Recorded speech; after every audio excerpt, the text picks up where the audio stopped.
Hello, Internet. It is I, the Malik Aaron, and welcome back to Box Office Predictions. Today, we're going to be talking about Last Night in Soho. So, as usual, we're going to be going over the pros and cons. So, let's get to it. Pros. Easy. The man behind this movie, Edgar Wright. My dude. This man has quite the legacy, to say the least.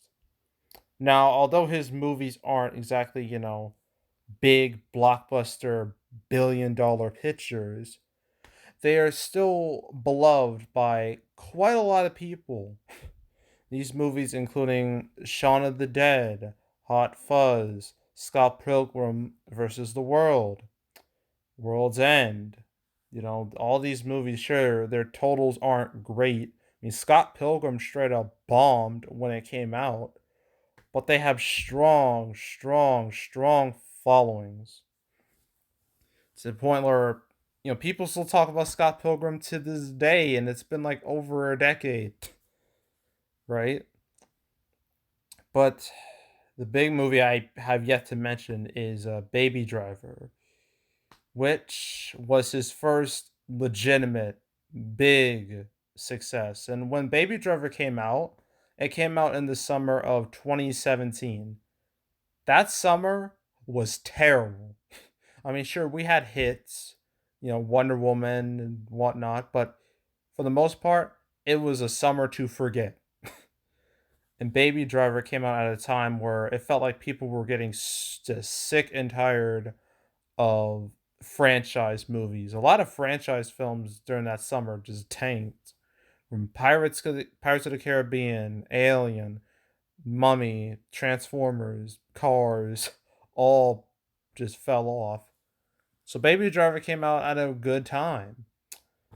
And it had a strong opening and it had very strong legs, making over 100 million domestic and 200 million worldwide. Hell, Baby Driver made more in like 6 days than Scott Pilgrim made total. So that should tell you all you need to know about how successful Baby Driver was. And because this is Last Night in Soho is Edgar Wright's next movie,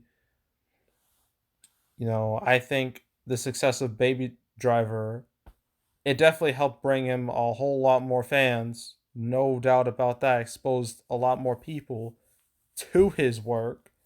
And I think that might help Last Night in Soho to an extent.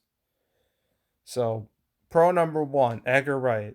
Dude has made great films that have strong fan bases, and the huge success of Baby Driver, this being his next project, that success of that will help Last Night in Soho to an extent. So I would consider that whole thing a pro. That's pro number one. Pro number two. This is a different genre, a bit of a different genre for Edgar Wright. This is a horror movie. Well, it's a psychological thriller that leans a bit into horror. And this being Halloween weekend, it could fit. I think it could fit okay. I mean, still, like, Halloween weekend isn't a great weekend to release a movie, and I will get to that when we get to the cons. But, I think this will do better than others. It should hold up better than others because, the whole psychological thriller element, we haven't really had a whole lot of those in recently. I think the last one we even had really was, shoot, let me look it up. Uh, I don't know if old counts as that. That's debatable. Trying to think of the last big psychological thriller we had. Well, there's Joker. I mean, yeah, I guess. Uh, well, 10 Cloverfield Lane, that definitely counts. Oh, Mother, that counts too. Yeah, I guess Mother would be a decent enough comparison, although these are completely different movies. But I don't know, Mother's is the best comparison I got. And yeah, it's been we don't see too many psychological thriller movies these days, so it might, stand out amongst the crowd a bit. So yeah, I would consider that a relative pro, psychological thriller. We don't see too many of those, so again, it'll stand out amongst the crowd. So that's pro number two. Pro number three, its reviews are not, it's like it's 73%, which is definitely not Edgar Wright's best, but it's far from terrible. In fact, it's the best reviewed movie of the week, of the weekend. So, you know, it won't hurt.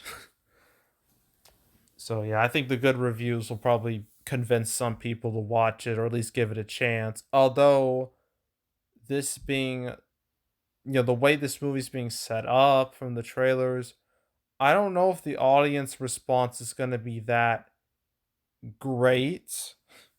I mean,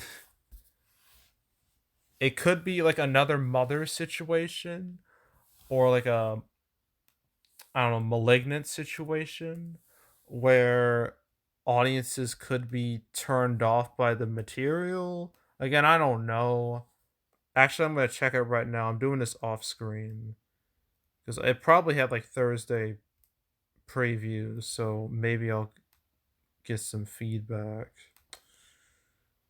Trying to look it up. So it'll only take like a minute, like less than a minute. Okay.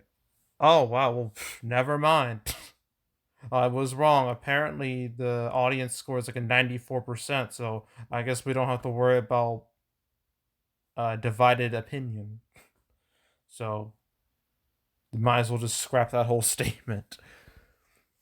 But yeah, I think reviews should help it. So I would give it that a pro. What else? I think that's it. Yeah, I think that's it. Cons. As I already mentioned, Halloween weekend, terrible time to release a movie. It's one of the worst weekends of the entire year. And Halloween itself, one of the worst days of the entire year, particularly when it takes place on a weekend like this year. Like if it takes place on a Friday or a Saturday, is game over. But on a Sunday, it's not too bad, but it'll still do some damage. So yeah, it's the whole weekend just has a stigma to it, and yeah, I don't think Last Night in Soho is gonna change that. I don't think any of the movies coming out this weekend are gonna change that. So yeah, con the release date and the weekend is coming out. So that's con number one. Con number two, the marketing for this has not been great. I feel like it's just they're not pushing it as hard as they should. I don't know. It probably doesn't help that this month has been just super fierce when it comes to competition. I mean, one week after another, we had Venom, Let There Be Carnage, No Time to Die, Halloween Kills, Dune, all coming out one after another. And like every other movie is, well, except for Adam's Family 2, has fallen through the cracks, and I'm worried this will fall right with them. But I still think it has a better chance than pretty much every movie coming out this weekend, except maybe My Hero Academia. But yeah, I think, like, yeah, I think the whole situation surrounding this movie is just not good, especially its release date and how it's already come out after weeks of blockbuster esque films.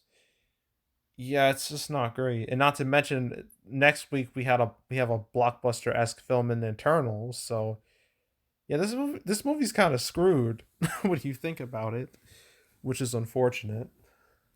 But yeah, I think scheduling as a whole is just a con with this, especially with the movies that are already released, plus the movies that are going to come out, plus the movies that are coming out this weekend. Because as I mentioned before, there are 5 movies coming out this weekend, 4 new, one's expanding. And I think that's just too much. That's way too much. And I feel it's going to negatively affect this movie and probably several others. So, yeah, it's just a whole hot mess. And that whole hot mess gets a con, obviously. Uh, well, I guess I already mentioned, Eternals coming out next weekend. That's going to kill any movie coming out this weekend automatically. So I would consider that a con. What else? Yeah, I think that's it. Yeah, I think that's it. So opening weekend. Ooh. If we look at Edgar Wright's track record, uh, let's go to his biggest movie, which was Baby Driver. Okay, Baby Driver that opened with $20 million. Granted, it came out on a Wednesday, so that kind of skews the number a little bit. Yeah, maybe like 29 million over like the 5 days. Because again, I opened on a Wednesday, so it's not a fair comparison. Uh, I guess it was others. Like after Baby Driver, his next biggest opening was Scott Pilgrim, and that only opened with 10 million. Yeah, $10 million. So I don't see.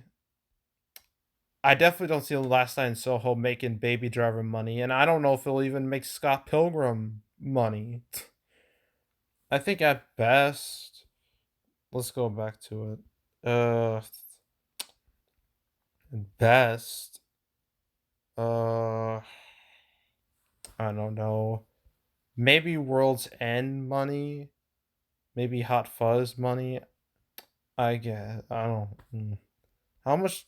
How big did a Hot Fuzz open with? 5.8 million. I think that's achievable with this. I think that's more than achievable. I think it can open to that.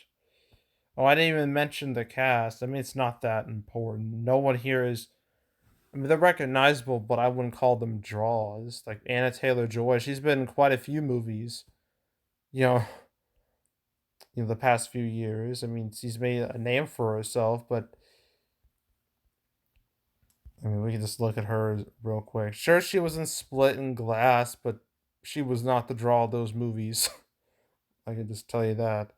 She was also in The Witch, New Mutants, Emma. She's gonna be in the Mario movie as Princess Peach, which is probably the most normal casting out of that movie. But yeah, and also Matt Smith. Most people know him as Doctor Who, at least like the last Doctor Who, and that's it. Like when he went to the movie world, forget about it. You just forget about it.